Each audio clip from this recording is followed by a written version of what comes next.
All right, let's get better acquainted with our panelists today. I'm going to ask each panelist to give their name, tell us a little bit about your background, what sect of Judaism you're a part of or you're affiliated with, your major, study, and something interesting about yourself. David, if you want to start us off? Sure.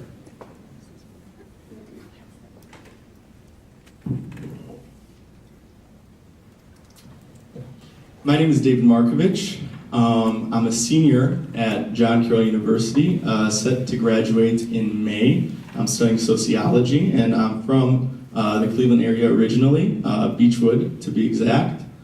I classify myself as a growing Jew, and I'll tell you why in a second. One interesting fact about me, I would say, would be that I started John Carroll's first Jewish student organization in recent years called Hillel. That was started about 3 years ago, and ever since, the support for Hillel on this campus has been nothing short of incredible. So back to why I consider myself a growing Jew. Usually, when one thinks of Judaism, they think of three different sects. You have the Orthodox sect, you have the conservative sect, and you also have the Reform sect. My answer is unique because I don't think it's as simple as black and white. I think there are many in-betweens. I think you can keep something from the Orthodox sect and not keep something from, say, the conservative sect. So I think you can kind of take things from different sects and apply them to your own values and your own beliefs and what you're comfortable doing at the time. So me, there are certain things that I do that one would consider to be orthodox, say going to an Orthodox synagogue, an Orthodox congregation. On the other hand, there are certain things that I take from the Reform sect of Judaism, like not keeping the Sabbath all the way yet. I'm simply not at that observance level yet. So this is why I personally don't consider myself one or the other. Rather, I consider myself a growing Jew. And you forgot to tell us something interesting. I guess that's pretty interesting. Would you got anything else? My interesting fact was that I started the Jewish organization. But another interesting fact would be that I'm bilingual. I can speak Russian and English along with Hebrew. Hi everyone, my name is Nicole Simonovic. I am a sophomore here at John Carroll, a psychology major, and I consider myself modern Orthodox. I go to Green Road Synagogue. And an interesting fact about myself is here at John Carroll, I am the president of the Environmental Issues Group and director of Psychology Club. Good evening, my name is Sarah Sternbach. I'm a sophomore here at John Carroll. I'm a biochemistry major. I consider myself to be a conservative Jew, and I attend synagogue at B'nai Asher congregation in Pepper Pike. Something interesting about me is that I actually was just approved and I'm going to go to Israel in May for 10 days. Hi, my name's Daniel DeMello. I'm a sophomore at John Carroll. I'm a sociology major, and something interesting about myself is I've been to Israel a couple times, and I'm a reformer. So, do we want to talk a little bit about the sects of Judaism that you identify with? Sure. As I said, I explained myself as not belonging to one particular sect. I consider myself a growing Jew. And for the reasons I mentioned, because I take things from one particular sect, and I take things from another particular sect. So I don't believe that I personally fall under one direct category. And I'm always striving to become more observant. I'm always striving to do more. So this is why I would consider myself a growing Jew. That's the category, so to speak, that I place myself in. So as I mentioned earlier, I consider myself an Orthodox Jew, and orthodoxy has to do with observance of Jewish law from the Torah And basically, it's observing those laws today as best we can, unchanged. In terms of being conservative, what it comes down to is really the historical evolution of our religion and how the 613 mitzvahs of the Torah have been kind of shaped to fit modern society. So, like different from Orthodox, we keep the letter of the law from the Torah, but it's been adapted to fit in with modern times. An example would be in an Orthodox service, the men and women sit separate from each other, whereas in a conservative synagogue or in a service, we sit together as one enormous congregation.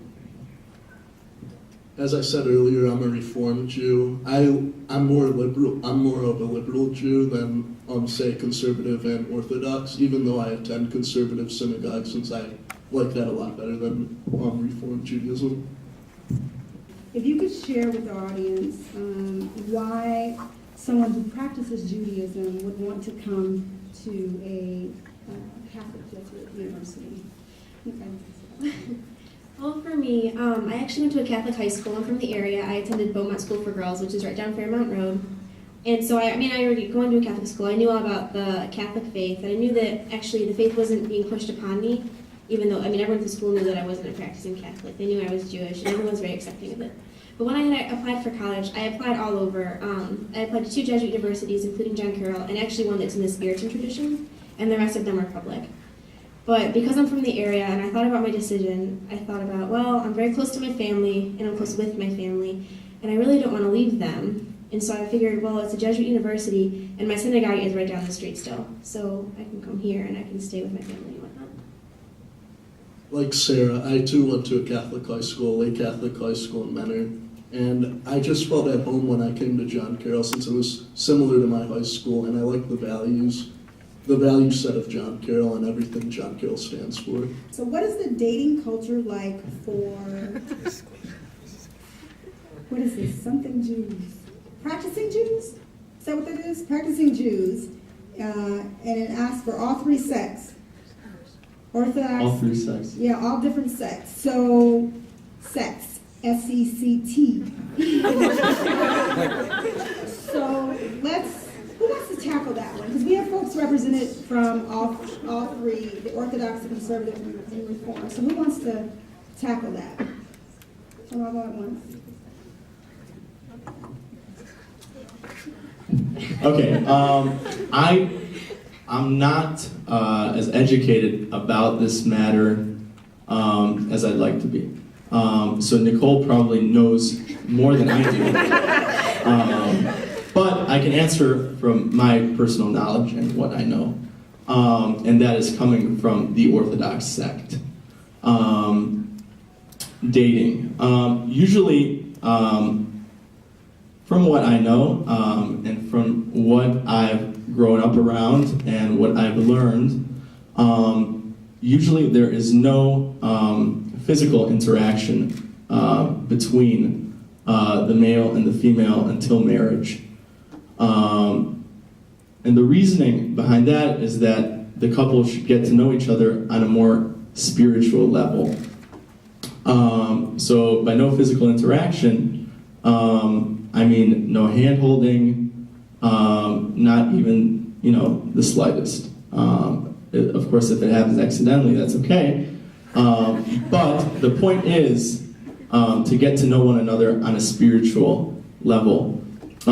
You've also probably heard of this concept of a matchmaker, right? I'm sure many of you have seen Fiddler on the Roof, in which, and they exist to a certain extent. People will try to set you up with different, with potential mates, test the waters a little bit, things like that. So people, you do try to get set up with, potential partners, things like that. But that would be my answer to that.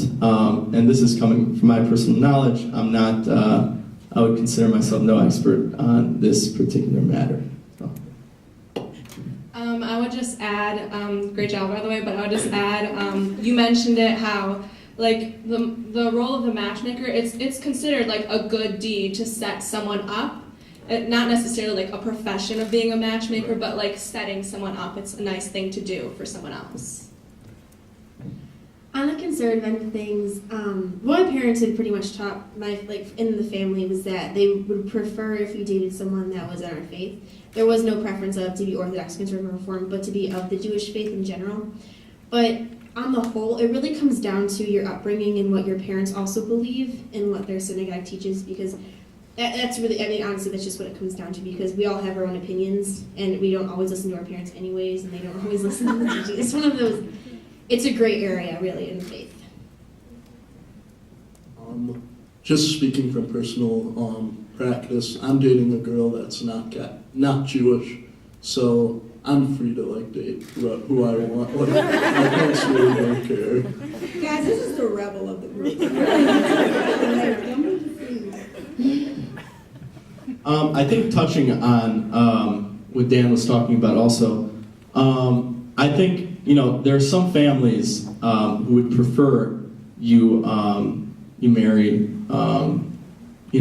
a Jewish partner and so on. But every family is different. There's not one mainstream opinion. You ultimately do what you personally feel like you want to do. I'm in Dan's shoes. I'm also dating someone who's not Jewish. But this is how I feel, and this is what I'd like to do. I personally feel like love doesn't discriminate. But there are various opinions on this matter, and I wouldn't say there's just one clear-cut way of dating in Judaism. So. You were talking earlier about the mitzvah that you put over, I'm not pronouncing it right, over your door to bless the room. And it says here, can she place one, or is that more complicated? I'm not sure. Maybe you can place it in your room instead of over the door. Maybe that's what it's saying. The word mezuzah itself means doorpost, and in the Jewish prayer, like in the mitzvah, it says you should place these upon the doorposts of your home and upon your gates. So really, it's meant for the doorpost. I have not seen it anywhere other than a door. Have you seen it anywhere? No. Okay.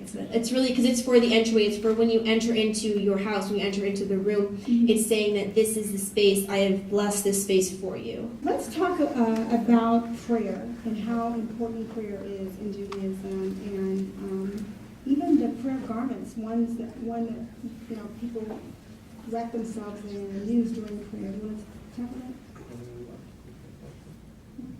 it? Okay. Again, I'm speaking from Orthodox Judaism. There are 3 prayers that are to be said daily. The morning prayer is called Shacharis. There's an afternoon prayer which is called Mincha, and there's an evening prayer which is called Ma'ariv. So Jews, Orthodox Jews, are supposed to say 3 prayers daily. Along with that, and by the way, I should mention that those prayers are all not the same. They vary depending on the time of day.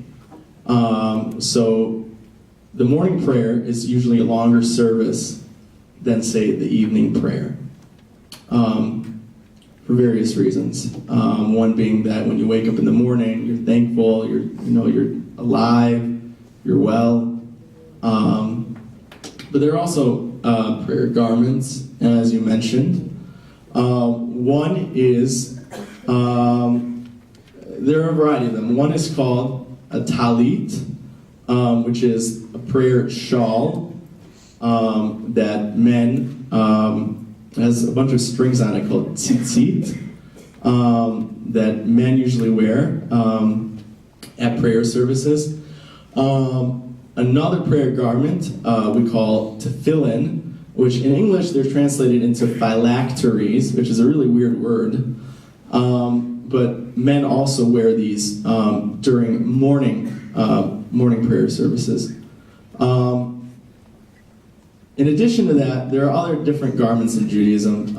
You have the yarmulke, which I'm sure many of you are familiar with, that Orthodox men wear to serve as a reminder that God is always above you.